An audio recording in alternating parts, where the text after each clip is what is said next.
Good morning once again, and welcome, right, to the European Seventh-day Adventist presentation program on this Sabbath morning. So, today's message entitled Image. So, for anyone who likes arts, can appreciate the museum Madame Tussauds. This museum in London, not only in London, because it's 21 of them across the world, so is very interesting because they're able to create celebrities and personals, famous people in sports, in music, in politics, right? We have here some personals that we already know them very well, right? So we have Jimmy Fallon, we have Queen Elizabeth and members of the royal family, Angelina Jolie and Brad Pitt. We have Celine Dion, Cristiano Ronaldo is a famous Portuguese a soccer player, and of course Barack and Michelle Obama, right? So this wax figures looks so real and so close to perfection that celebrities travels to Madame Tussauds Museum to take selfies of themselves. So with their figures, all made in wax. But I'd like to ask you to please keep this introduction at the back of your mind, because right now I'd like to invite each one of you to open your Bibles or to follow it as on the screen. The reading from Genesis chapter 1, verses 26, that says, "And God said, let us make man in our image, after our likeness." So, and I highlighted our image and our likeness. The question for this morning is, in what sense are we made in the image and likeness of God? We know the attributes of God, okay? So, God is omniscient, God is omnipotent, and God is omnipresent, right? When we look at ourselves, okay, is smaller than a grain of sand in comparison with God's grandeur, okay? It is evident that we don't have those attributes, right? So, would be nice for, let's say, for us to be omnipresent. So I think that many people would like to have this attribute, to be omnipresent and be in more than one place at once, especially the days we're living, right? So with our agendas is full of things to do, places that we have to be and do some stuff. So if we could be in more than one place at the same time, that was probably going to be nice. But imagine if omniscient. Can you imagine for us to know the future and know that maybe somebody that we love, when they're going to suffer something? Imagine maybe if we could know if the day that was going to die. I don't think this was going to be a very good experience, and we learn to thank God, actually. Thank God for this, for that's His attributes, right, is only reserved for Him. Is that correct? But going back to our topic for this morning, if we don't have these attributes, how can we synchronize this idea, okay, that we were created in the image and likeness of God? What is the meaning of this image of God in which we were created? It's a paradoxal because we know that there is such a clear difference between us, the creatures, and the Creator, correct? That's a big difference. If we were to bring this into our reality, okay, imagine something. Okay, each one of you can imagine something. But let's take this. I have this in my hand. Okay? Somebody create this. But what is the difference between this and the person that created this? The mind is behind the creation. The creator is the one that is really know what is the meaning behind of his creation. There is a tremendous difference. There is an immense difference between creation and created. But still we read in Genesis chapter 1 that we are created in the image and likeness of God. Here we see the Trinity at work because it says, let us make. Let us make. So the Trinity takes part in the creation of man. Okay? So I would like to turn to our text again, and now we're going to add verse 31, and that says, let us make man in our image, after our likeness. And now I would like to explore some differences, the image according to the divine perspective, and the image according to Satan's perspective. So in verse 31 says, and God saw everything that he had made, and behold, it was very, very good. So, when God made man, he said it was very good. In God's eyes, what he made according to his image and likeness was very, very good.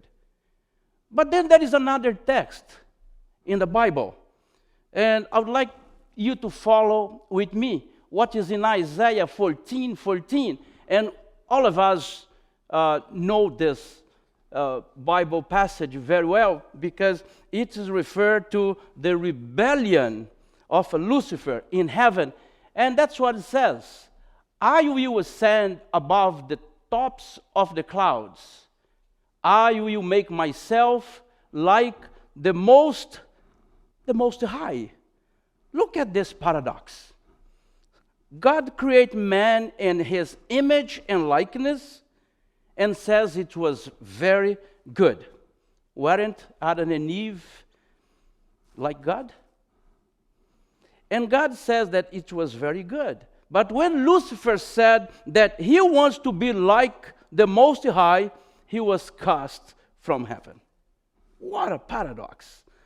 Let's look at the image and likeness according to Lucifer. Okay, how did he meant by Lucifer? In Genesis 3:5, for God knows that in the day you eat of it, the fruit, right?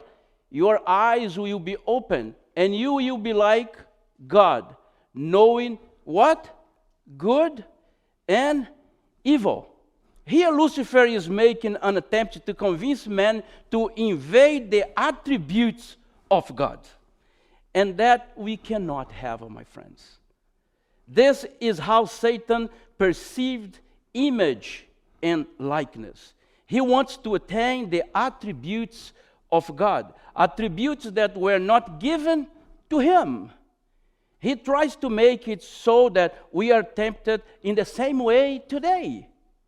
This is the Lucifer way of image and likeness, to take the place of God.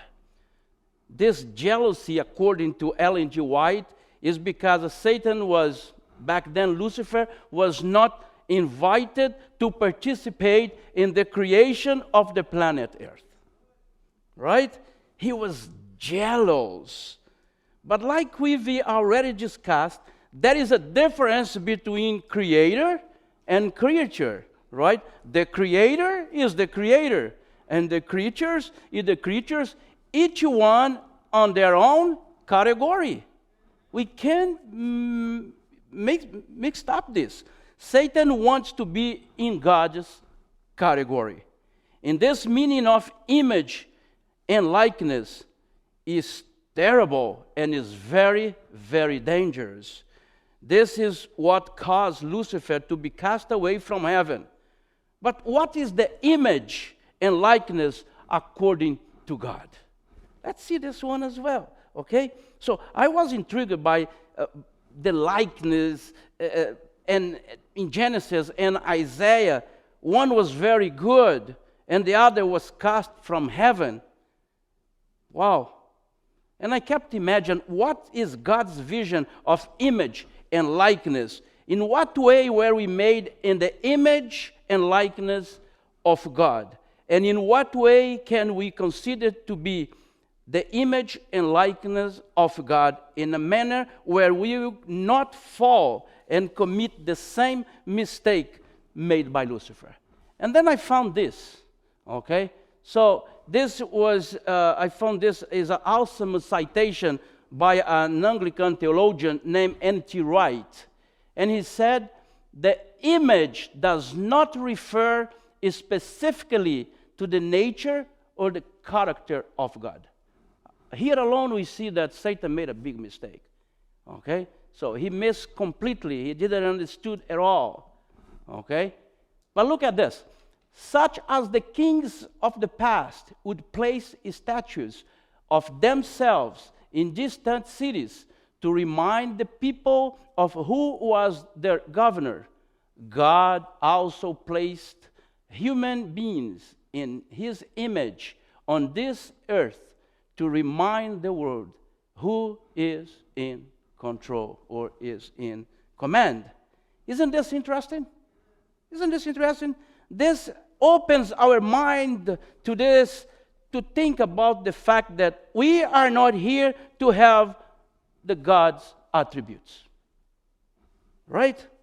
God is God and we are humans, but he put us in this world to be a reflection of him so that others can see us and understand God is in control.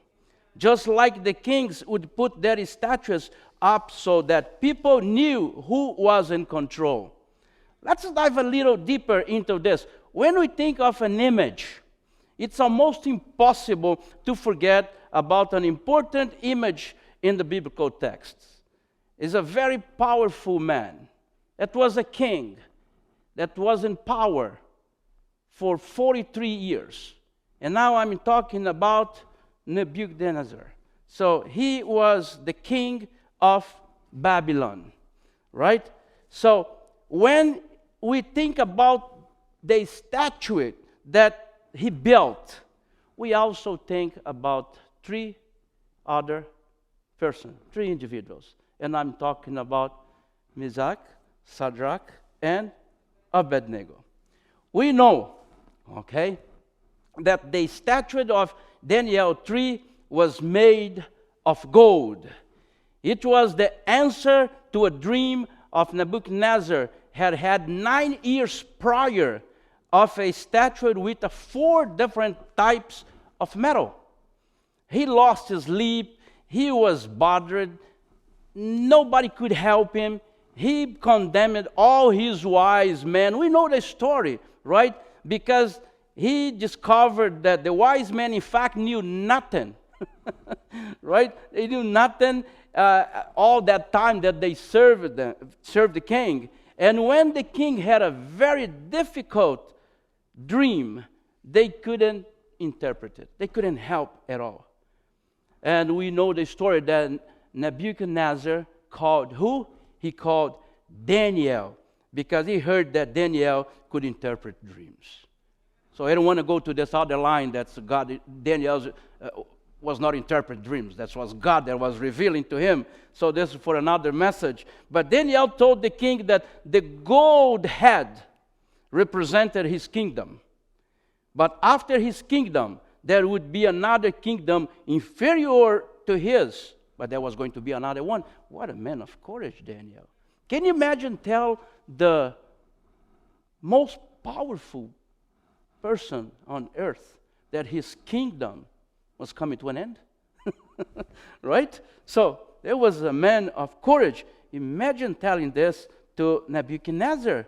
So, and we all know so because that statue had 4 different types of metal for sure, and then we came after with the Medo-Persia, and we have the Greek Macedonians, and we have the legs now that represent the Roman Empire, and we keep on going. And Daniel told him that is after that was going to have the European, what was the feet of the statue, that is a mix of mud and clay, that is a representation of the end of the Roman Empire and the establishment of the European nations.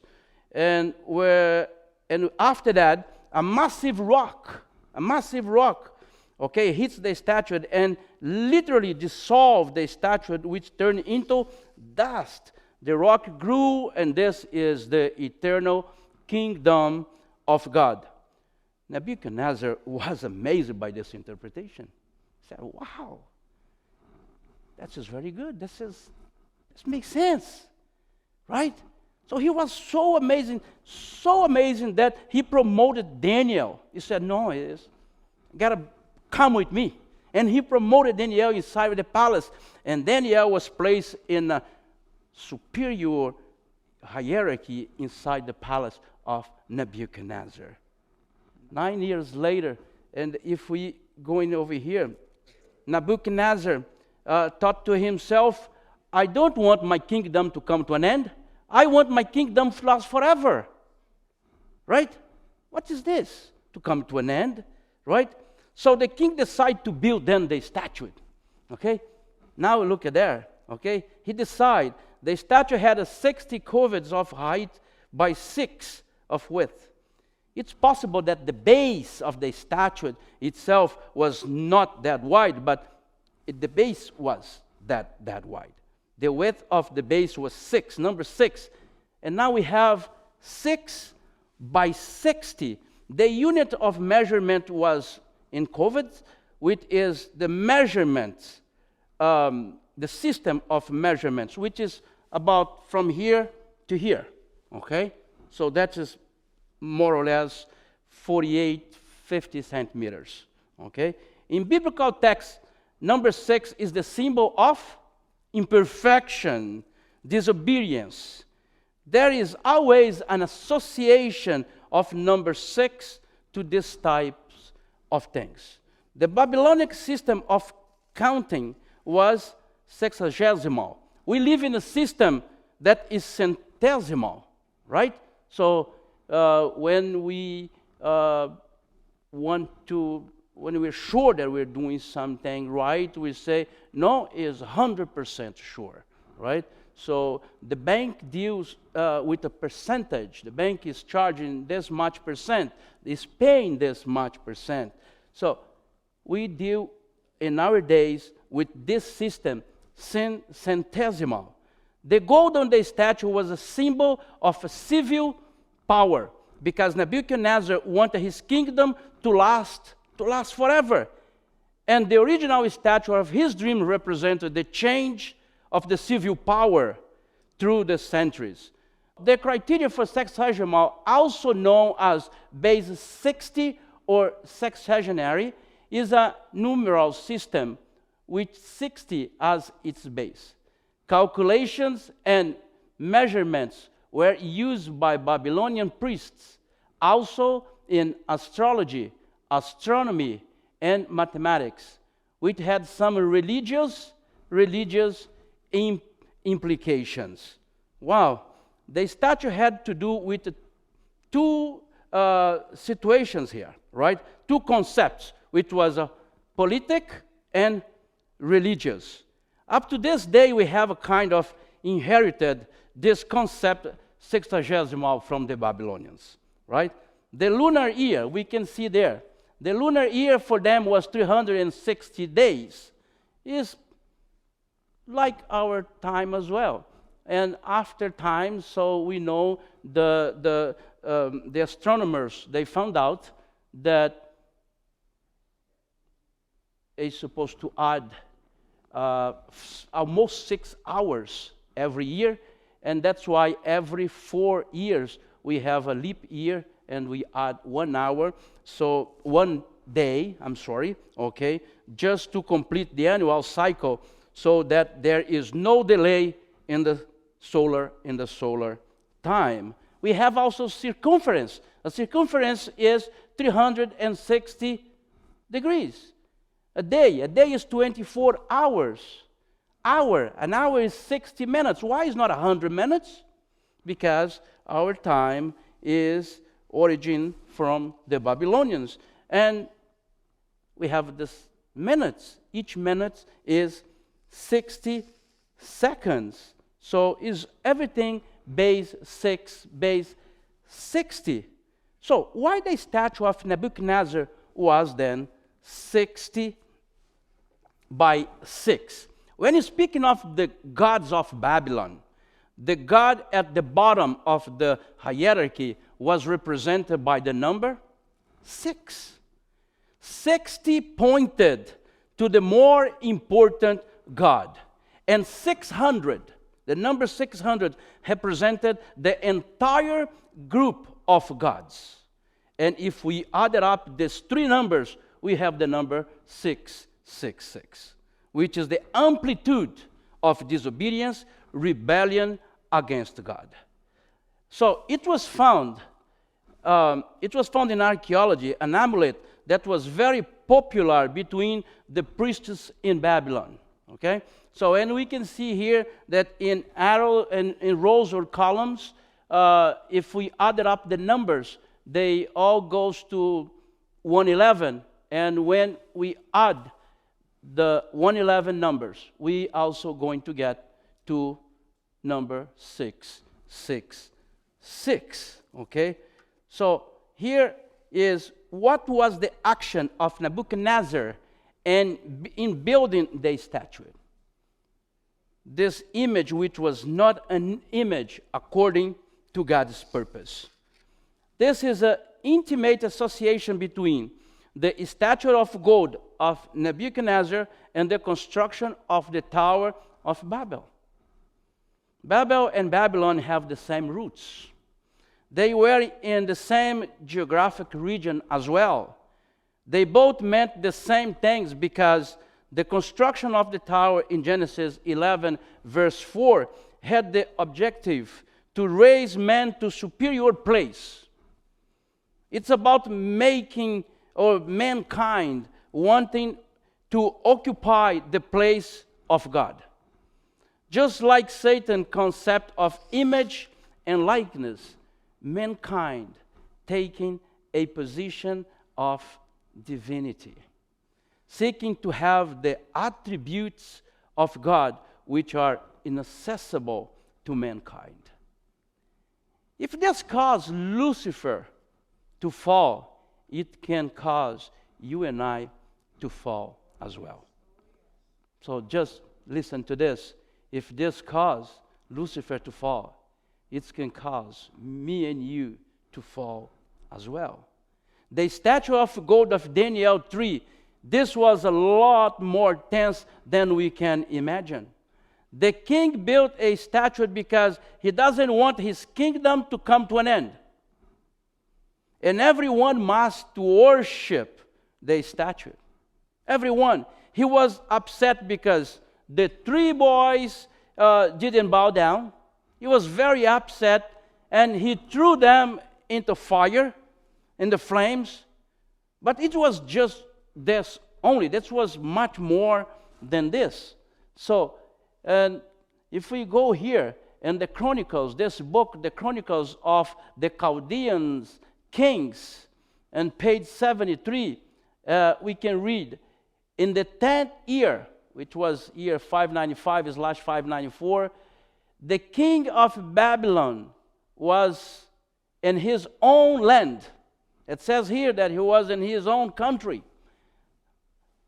Since the month of Kislev, December, to the month of Tebet, January, there was a rebellion. I want you to pay attention to this.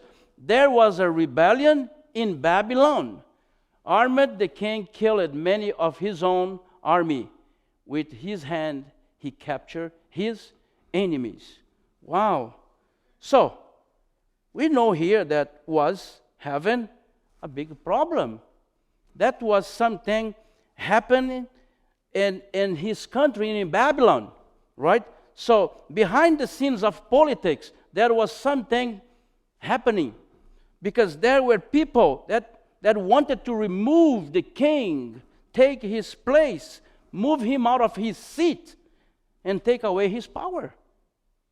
This was things that was happening. The king had this vision of his kingdom coming to an end. Daniel gave him the interpretation. And now his dream is becoming a reality. Nebuchadnezzar gathered all his people for a demonstration of royalty to him. He built his statue, and if people thought that the prophecy of Daniel was true, he would be mistaken, because this statue, this is him saying now, this statue is fully made of gold, and my kingdom will not be destroyed. Wow. So we can see the statue that he built, right? And all the people would have to come and bow down before the statue, symbol of loyalty to Nebuchadnezzar. When Daniel 3:6 says, whoever does not fall down and worship will immediately be thrown into a blazing furnace. This furnace was like right beside the statue. Now, why a blazing furnace? Why? Why did Nebuchadnezzar choose this kind of punishment for those who did not bow to his statue? So the punishment was from the Hammurabi's Code of Law, okay, which was the first constitution of the history. The Hammurabi's Code is currently in Paris, is in the Louvre Museum. Okay, is a stone, and have the law carved in the stone in 3 different languages. So that was the first constitution, and this Hammurabi constitution, it states right there, the punishment of being thrown into the fire for those who are not loyal. Why I'm saying that? It's because we are also distracted, okay, with an image. And I'm not talking about the image and likeness of God. We are distracted with an image that is similar to the Tower of Babel, similar to the statue of Nebuchadnezzar, with all the implicit philosophy of Babylon in it, that reminds us of Isaiah 14, where Lucifer says that he will have the attributes of God. That is a war behind the scenes of the universe. We all know that. About which image and likeness will you adopt and practice in our lives? The first option we have is the image according to what God has shown us, that we might be a reflection of Him on this earth, and that people may see Him through us. Or the philosophy of Babylon, where we want to be superior and above the place that God has established us from.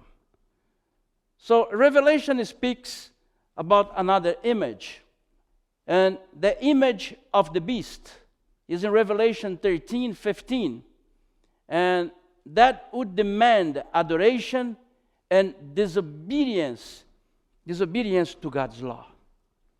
And this is happening already. It has been happening through our history.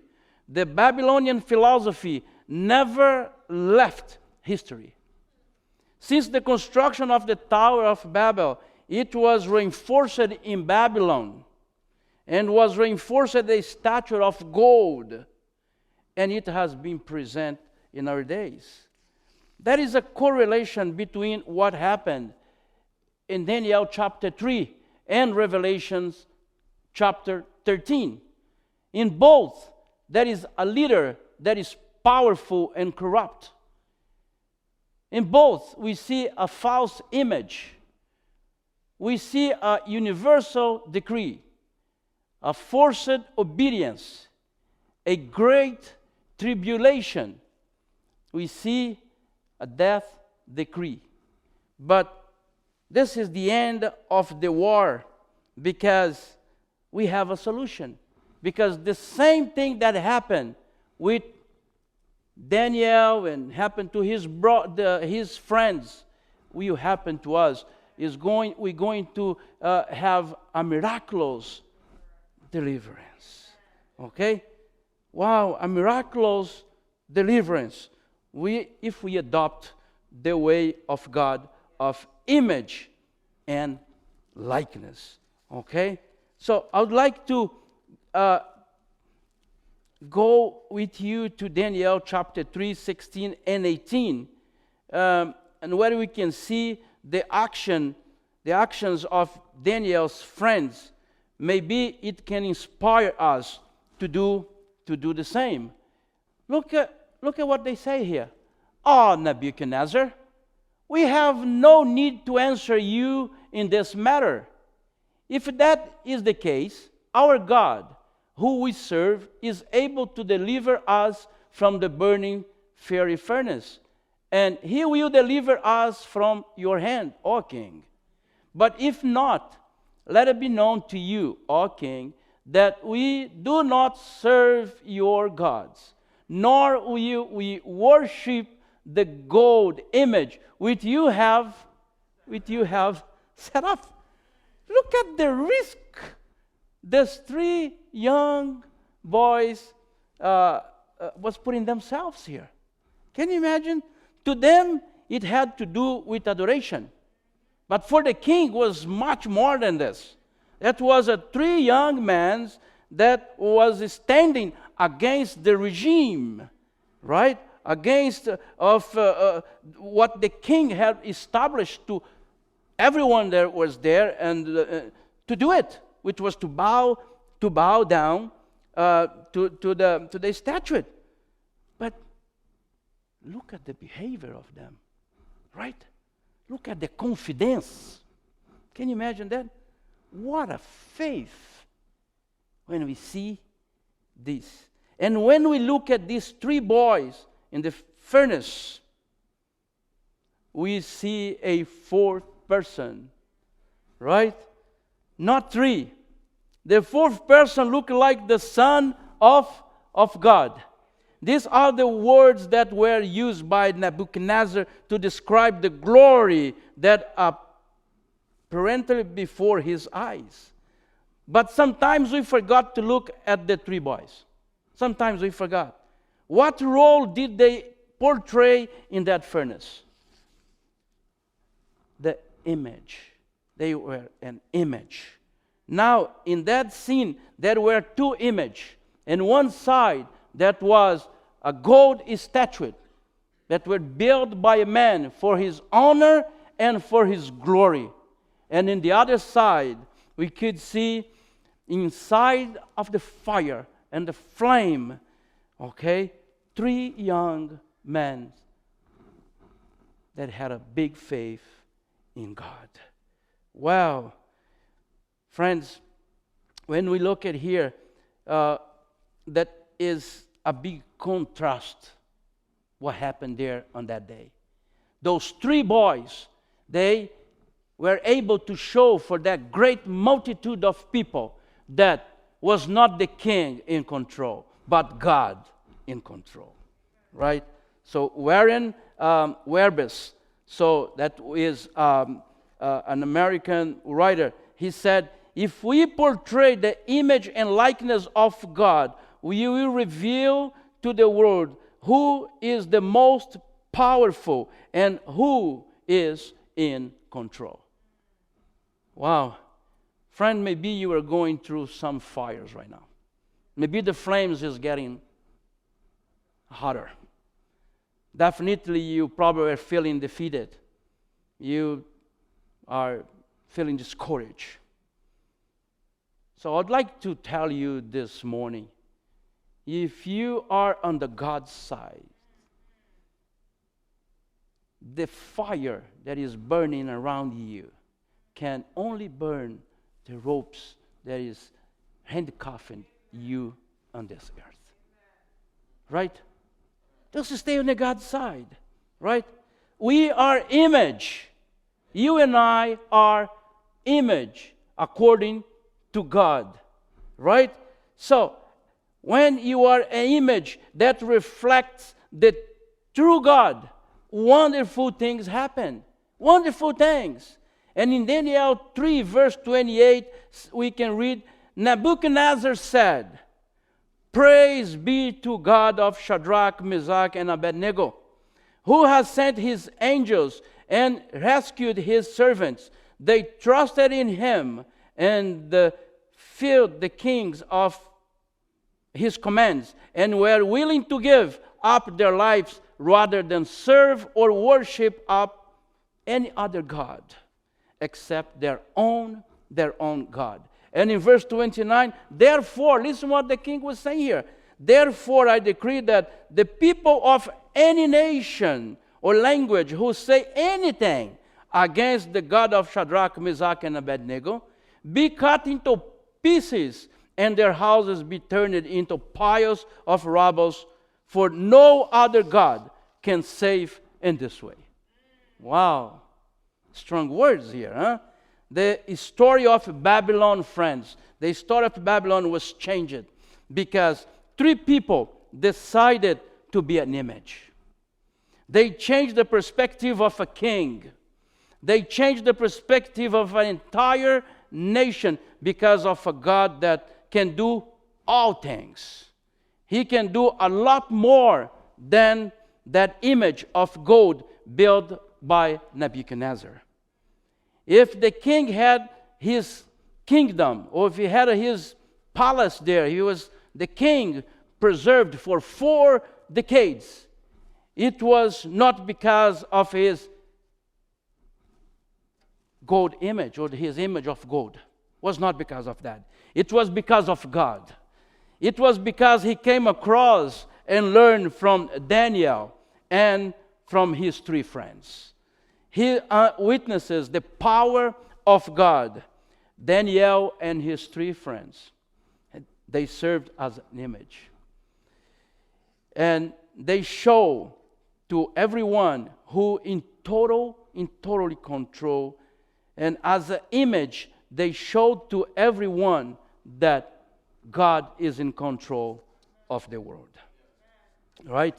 So, the first one of the first slides that I show about N.T. Wright that says, the same way the king would, or the kings of the past would put their images in distant towns and cities and lands so that the people know who was in control, so they always could have in their mind.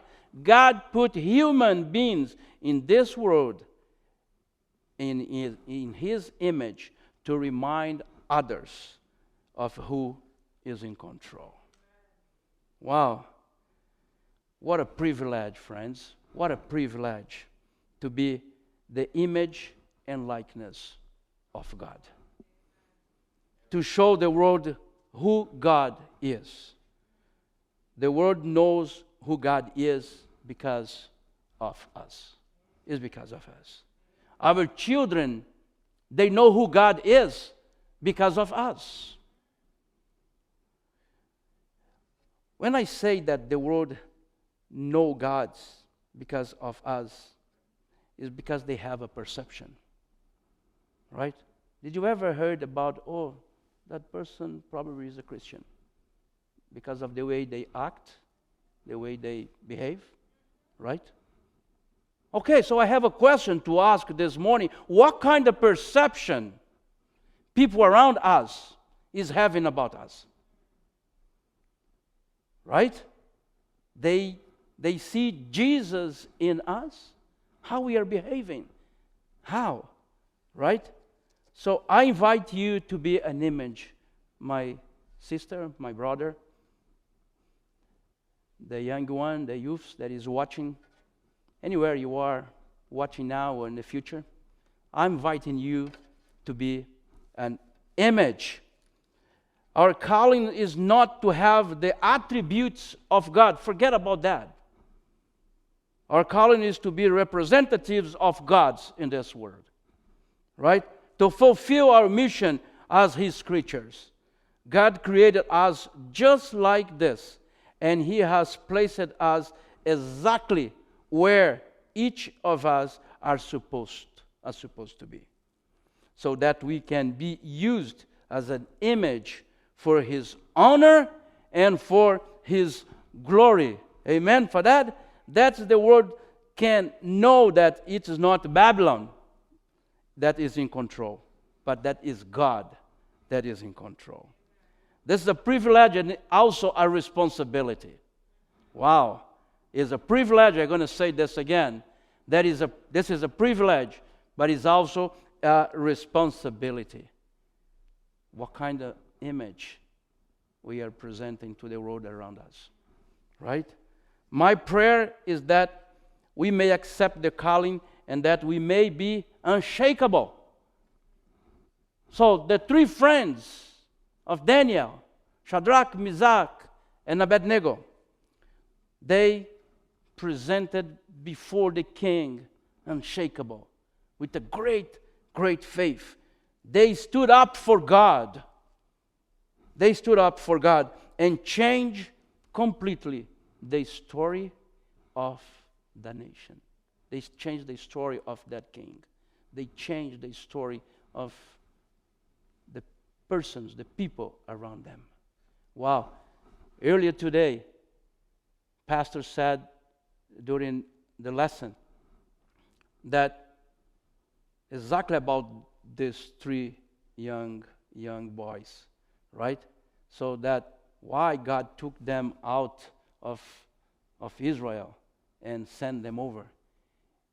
It's because God knows the end from the beginning, and God sent them over there to make a difference, and they made the difference. So may God bless and stay with each one of us. Okay, let us be the image that honors and glorify the name of our Lord. May God bless each one of you.